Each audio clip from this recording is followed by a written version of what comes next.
teman-teman semua, jadi hari ini kita akan belajar tentang atensi. Apa sih itu atensi? Jadi atensi itu suatu pemusatan pada pikiran dalam satu tugas. Sally, bisa ulangin materi yang tadi saya jelaskan?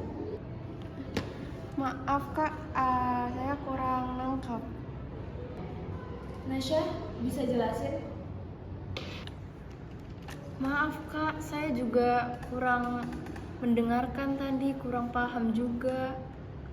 Hati-hati ya, infinite scroll itu dibuat supaya kalian terus terpikat. Kalau kalian nggak sadar, bisa merusak fokus.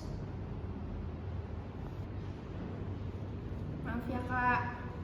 Maaf kak, kita nggak akan ngulangin lagi. BTW kita deadline tinggal 3 hari lagi loh. Yuk kita ngerjain bab 2. Ayo. Boleh. Filenya ada di grup kan ya? Ya udah dikirim gak sih? Oke. Yang notes kemarin. Iya. Oke.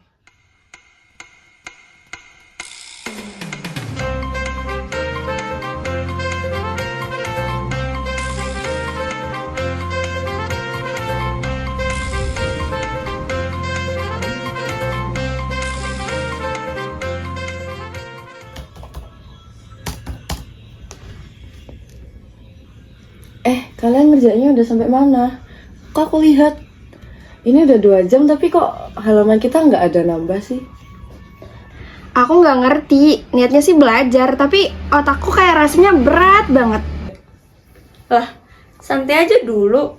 Cuman nge-scroll dikit kok, ini ngeliat info-info, berita-berita. Ya tapi sebentarmu tuh 2 jam, Nas.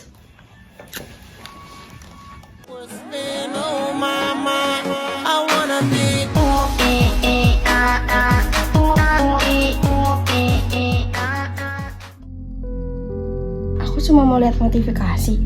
Kenapa malah makin gelisah ya? Duh, kenapa aku nggak bisa berhenti? Lelah, tidur aja.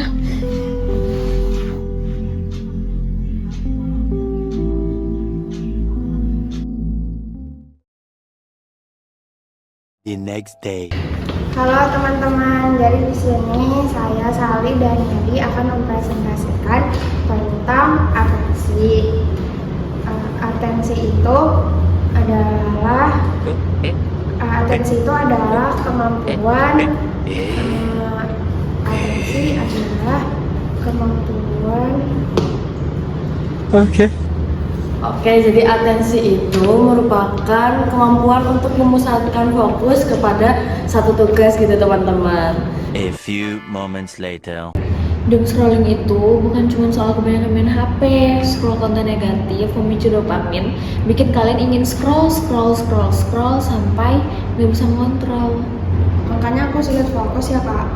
Iya, karena ketika otak kewalahan oleh informasi, kemampuan fokus itu jadi menurun. Itu sebabnya kalian susah menangkap materi kuliah. Oh gitu. Nggak apa-apa guys, kalian pernah terjebak. Yang penting kalian sadar dulu. Sekarang saatnya pelan-pelan ambil kendali ya untuk diri kalian sendiri. Oke kak, makasih banyak masukannya. Makasih kak. Maaf ya kak, sekali lagi. Nggak apa-apa. Semangat ya guys. Makasih kak.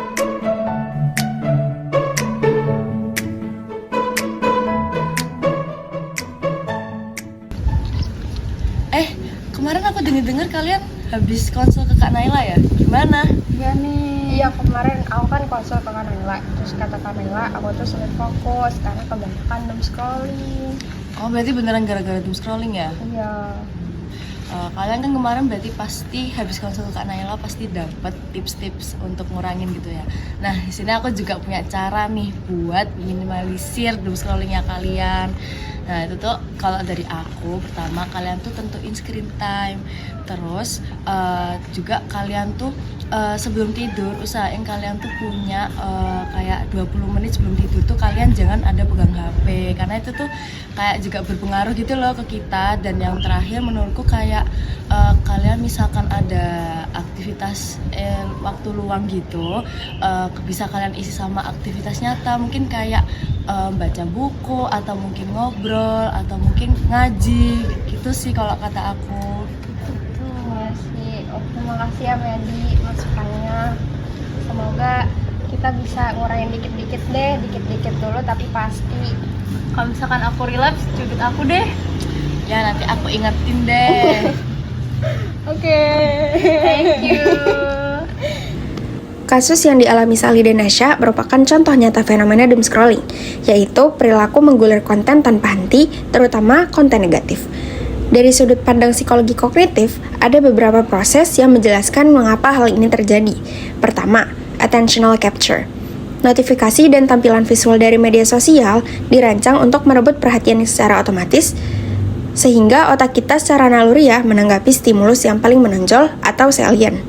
Kedua, doom scrolling bekerja dengan pola variable reward schedule, yaitu konsep dari Skinner. Jadi saat kita scroll, kita tidak pernah tahu kapan menemukan konten lucu, menarik, ataupun menyentuh. Nah, ketidakpastian inilah yang membuat perilaku scroll sulit dihentikan. Ketiga, paparan informasi berlebihan menyebabkan cognitive overload.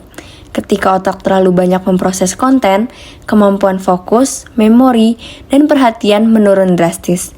Inilah yang dialami Sally saat ia tiba-tiba blank saat presentasi. Keempat, doom scrolling yang berkelanjutan menyebabkan executive control impairment, membuat seseorang sulit berhenti meskipun merasa sadar harus berhenti. Namun, doom scrolling bukan sesuatu yang tidak bisa dikendalikan. Dengan meningkatkan kesadaran diri, mengatur notifikasi, membatasi screen time, dan mengisi waktu luang dengan aktivitas nyata, kita bisa merebut kembali kendali perhatian kita. Karena di era digital, kemampuan paling berharga bukan hanya akses informasi, tetapi kemampuan untuk memusatkan atensi pada hal yang benar-benar penting.